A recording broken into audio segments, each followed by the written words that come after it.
Halo. Assalamualaikum warahmatullahi wabarakatuh. Perkenalkan, kami dari kelompok UML yang akan menjelaskan tentang bank sampah tabungan rakyat atau BASTAR. Di sini terdapat 4 anggota, yakni Julia Ellen dari NRP 33, kemudian Julian dari NRP 34, Ahmal dari NRP 52, dan saya sendiri, Vita Kusuma dari NRP 57.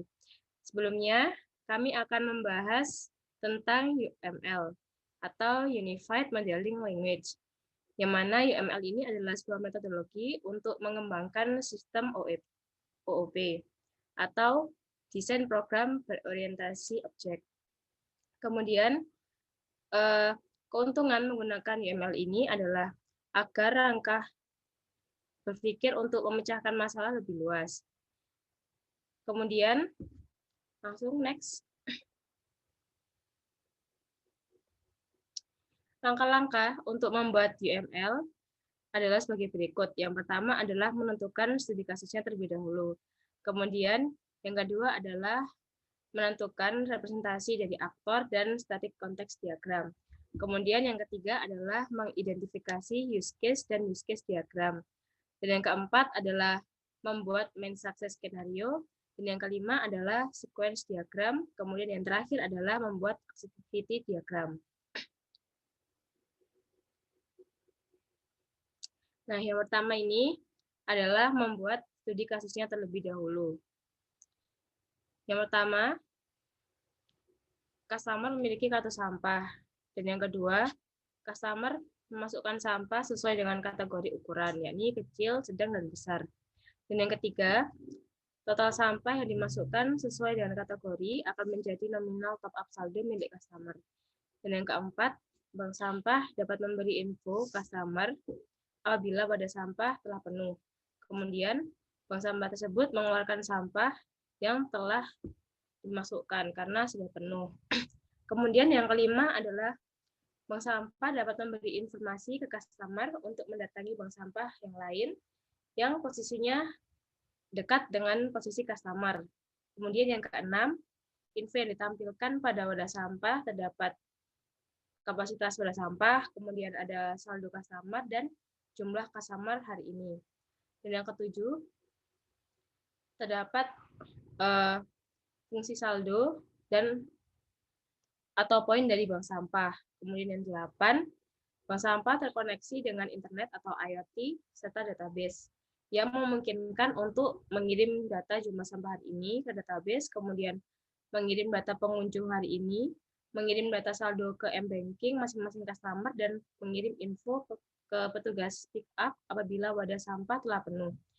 Dan yang terakhir, terdapat fitur lebih lanjut, yakni bisa mentransfer saldo ke user lain dan konversi saldo ke uang. Jadi, studi kasus ini adalah cara singkat bagaimana sistem yang akan kita buat itu bekerja. Seperti itu. Kemudian, next ke langkah kedua, yakni menentukan aktor. Aktor di sini adalah bisa berupa manusia ataupun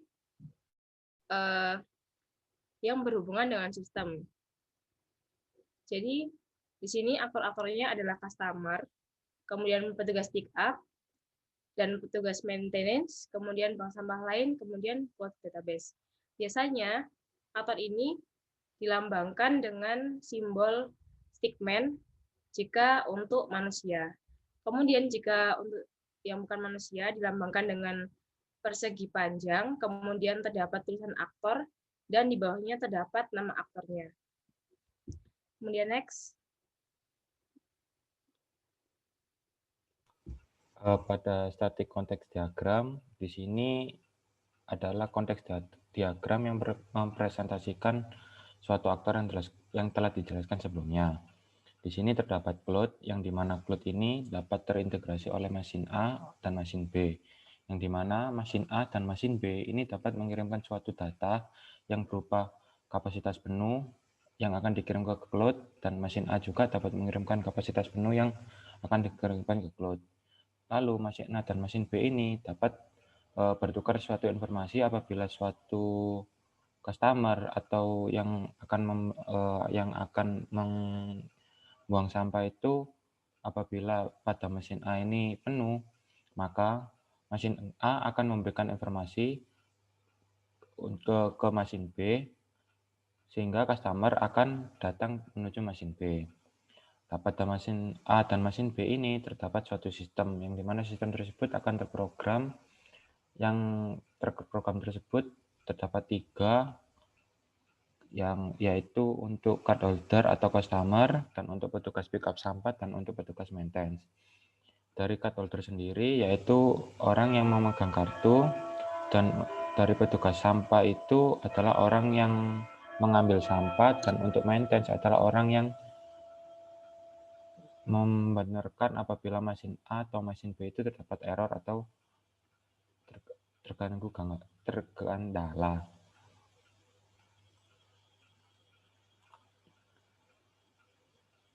Ini adalah identifikasi use case yang sebelumnya. Customer adalah setor sampah, orang yang setor sampah, orang yang top up saldo, orang yang transfer saldo ke akun lain.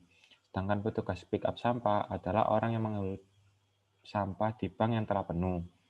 Dan petugas maintenance adalah orang yang mengecek dan memperbaiki sistem bank melalui sampah yang tersangkut atau mengambil data yang tertelan. Sedangkan bank pusat atau float adalah yang mengelola data transaksi agar dapat diakses ke semua bank sampah. Dan bank sampah lain adalah bank sampah yang memberikan info kapasitas wadah sampah dengan bank sampah lain. Dan cloud database adalah tempat untuk menyimpan sebuah informasi yang dimana bank sampah akan mengirimkan data tersebut.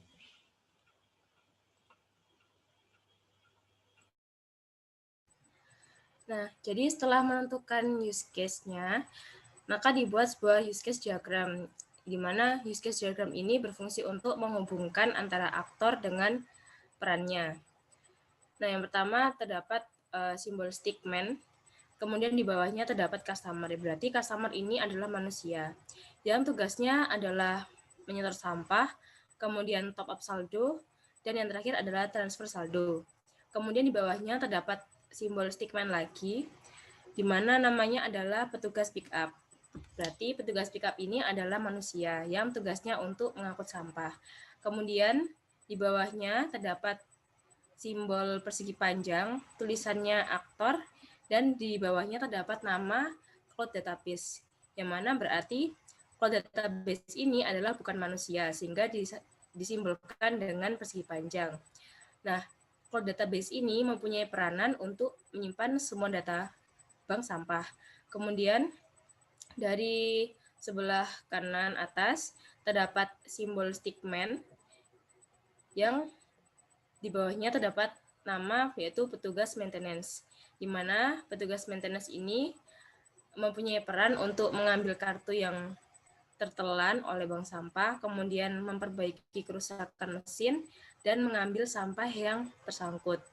Kemudian yang terakhir terdapat simbol persegi panjang lagi, yang namanya adalah bank sampah lain, di mana bank sampah lain ini mempunyai peran untuk berbagi info dengan bank sampah yang lain.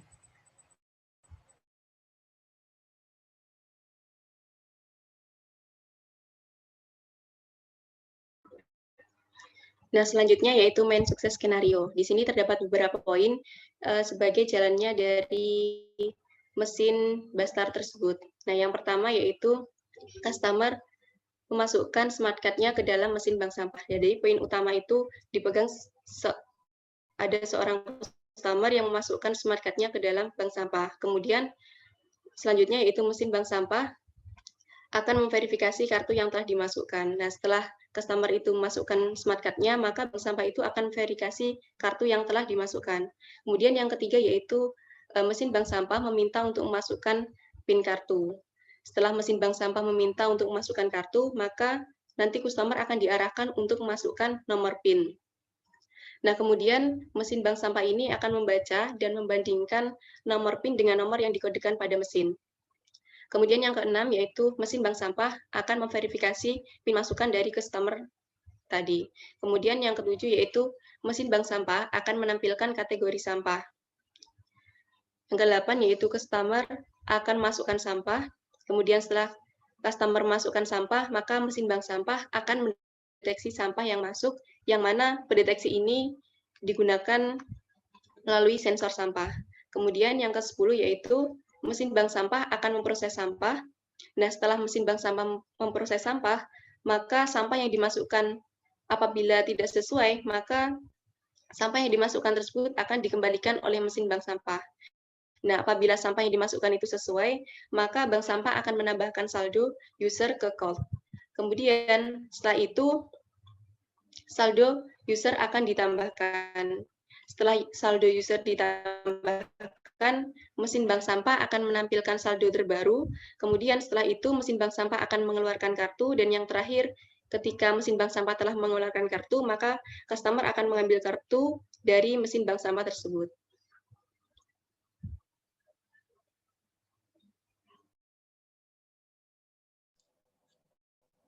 Ya, jadi slide berikutnya ini merupakan sequence diagram atau diagram kerja sesuai waktu dari main success scenario yang telah dijelaskan sebelumnya. Jadi, di mana pada sequence diagram ini ada sistem itu sendiri, yaitu bank sampah dengan ditemani dua aktor, yaitu user di bagian kiri dan kemudian database di bagian kanan. Nah, seperti yang telah dijelaskan sebelumnya, jadi awal dari sequence diagram dari main success scenario di sini adalah user pertama akan masukkan kartu, kemudian kartu akan diverifikasi oleh sistem bank sampah tersebut.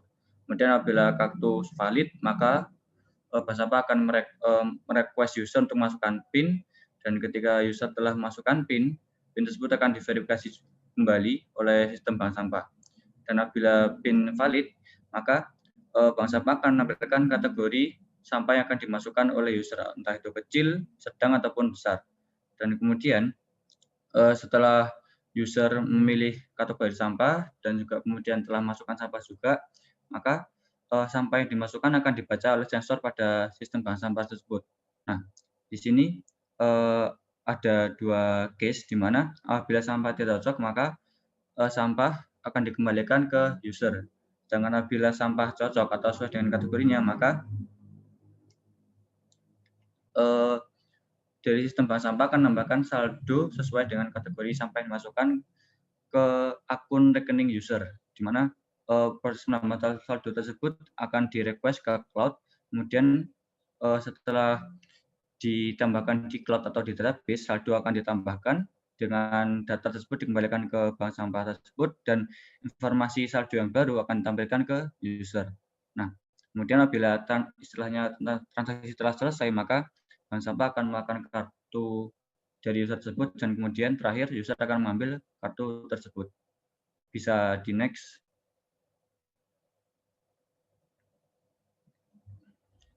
Dan ini yang terlihat adalah gambaran activity diagram dari sistem dan juga aktor dari bank sampah tersebut, di mana di sini bisa dilihat di sisi kiri bawah, mulai dari start, sistem akan memverifikasi kartu yang dimasukkan oleh user. Kemudian apabila kartu tidak valid, maka sistem atau bank sampah akan melakukan kartu tersebut dan sistem akan berhenti.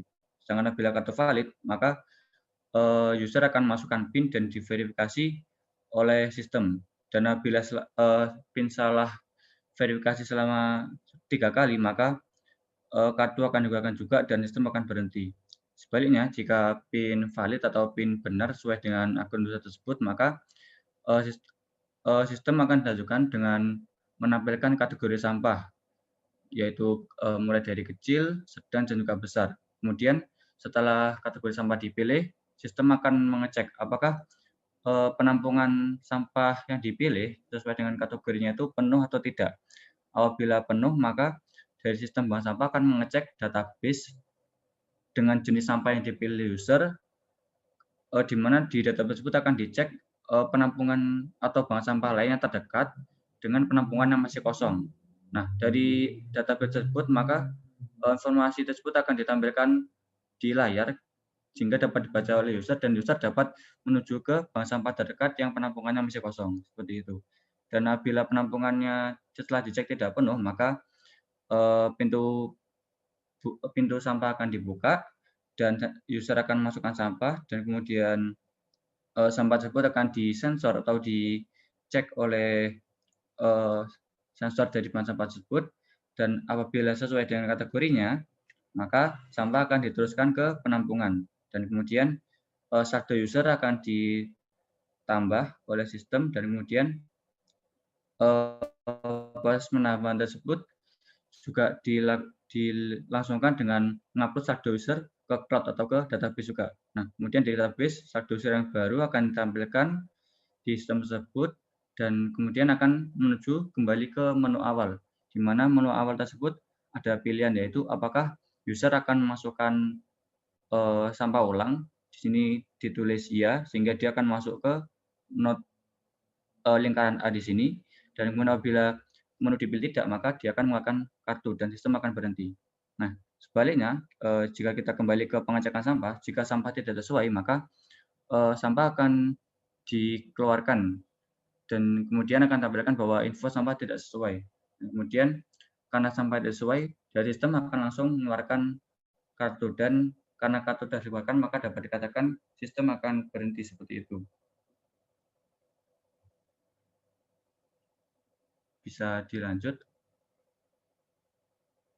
Nah, baik, saya rasa sekian presentasi dari kelompok UML kami, dari kelompok Bastar atau Bank Sampah Batu Rakyat. Apabila ada kurang dari kelompok kami mohon maaf. Sekian, saya perwakilan dari kelompok UML. Saya Akmal Wadi, saya akhiri. Wassalamualaikum warahmatullahi wabarakatuh.